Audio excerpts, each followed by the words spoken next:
Hello friends, welcome to my YouTube channel panchayat सहायक Nisha blog में आप सभी का स्वागत है। आज हम आपको कॉन्टिन्यूस सीरीज का क्वार्टाइल्स, डेसाइल्स, परसेंटाइल्स का जो फार्मूलाज डिस्कस करेंगे और कुछ न्यूमेरिकल भी सॉल्व करवाएंगे। जैसा कि आप देख रहे हैं क्वार्टाइल्स में स्टेप 1 में हम n/4 आइटम्स को फॉलो करेंगे। अगर क्वार्टाइल्स 3 रहेगा तो यहाँ पे 3n/4 आइटम हो जाएगा।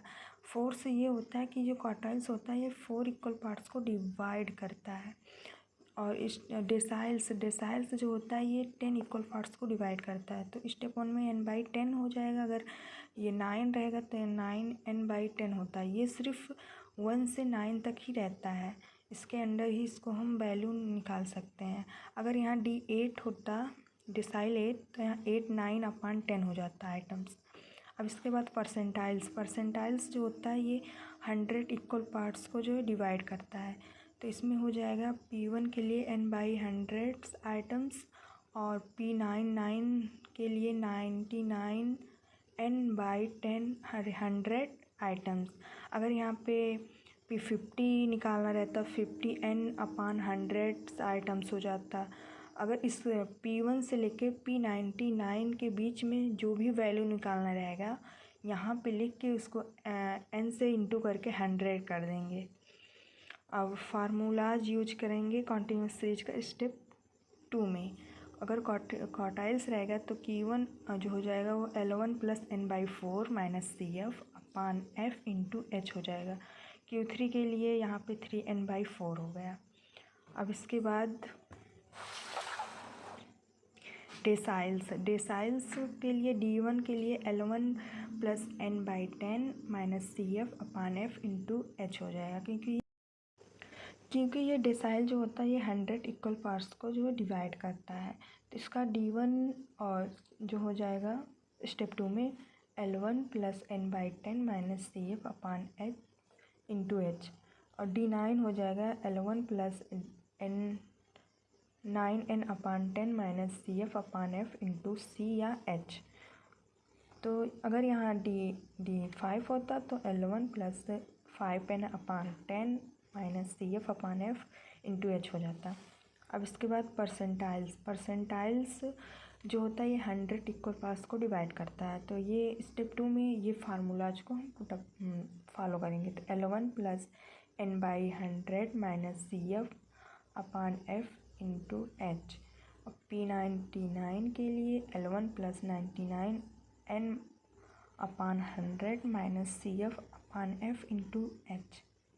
अब इसके बाद हम चल रहे हैं क्वेश्चन सॉल्व करवा। जैसा कि आप देख रहे हैं x और f दिया रहेगा हमको। P1, P50, P25, D5, quartiles 1, quartiles 2, ऐसे और भी दिया जा सकता है, उसे फाइंड आउट करना रहेगा। x और f जो है दिया रहता है, CF को निकाल लेंगे। CF जो है f टेबल से निकलता है 22, ऐसे लिख लेंगे। फिर उसे क्रॉस टाइप जो है ऐड कर देंगे, क्रॉस टाइप हम ऐड कर देंगे तो हो जाएगा लास्ट में 160। लास्ट CF टेबल का जो लास्ट डिजिट होता है नंबर, वही टोटल नंबर ऑफ ऑब्जर्वेशन होगा, तभी ये क्वेश्चन सही रहेगा। F टेबल को ऐड करेंगे तो 160 हो जाएगा। अब इसके बाद हम P50 का वैल्यू निकालने चल रहे हैं, परसेंटाइल 50। तो स्टेप 1 में इसका फार्मूलाज फॉलो होगा 50 n/100 आइटम्स। तो 50 लिख लेंगे, n जो है वो 160 है, और 100 इसको सॉल्व करेंगे तो 80 आइटम्स आ जाएगा। अब 80 को देखेंगे कि CF टेबल के किस नंबर के अंडर आता है, तो ये आता है 106। तो इस रो को हम सेलेक्ट कर लेंगे, तो ये हो जाएगा। सो जो परसेंटाइल्स क्लास है 22 30 उसी में आएगा 80 आइटम्स। अब स्टेप 2 में हम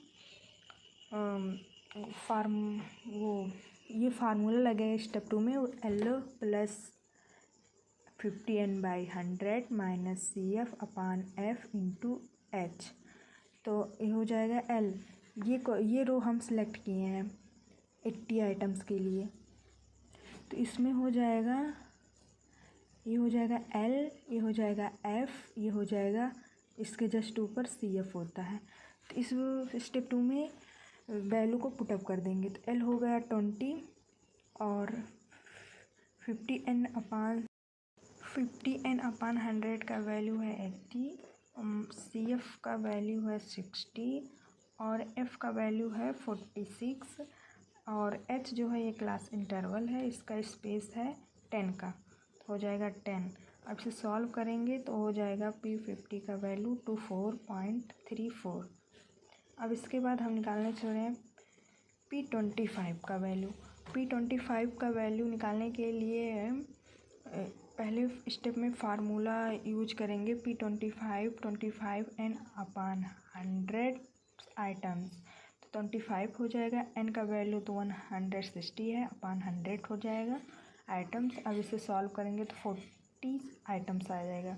अब 40 को देखेंगे कि CF टेबल के किस नंबर के अंडर आता है, तो ये 40 जो है ये आएगा इस वाले नंबर के अंदर, तो ये रो को हम सिलेक्ट कर लेंगे। अब इस रो को सिलेक्ट करेंगे, जैसे इसके ऊपर CF हो जाएगा, ये F हो जाएगा, ये L हो जाएगा। तब स्टेप 2 में फार्मूला ये वाला फॉलो होगा, L + 25n/100 - CF/F × H। तो L का वैल्यू जो है हमने ये रो सिलेक्ट किया है, L का वैल्यू जो है वो 10 है और F का वैल्यू 38 है और CF जो है वो 22 है, तो हो जाएगा, तो वैल्यू पुटअप कर देंगे, फिर उसके बाद उसे सॉल्व करेंगे तो 14.73 हो जाएगा। अब इसके बाद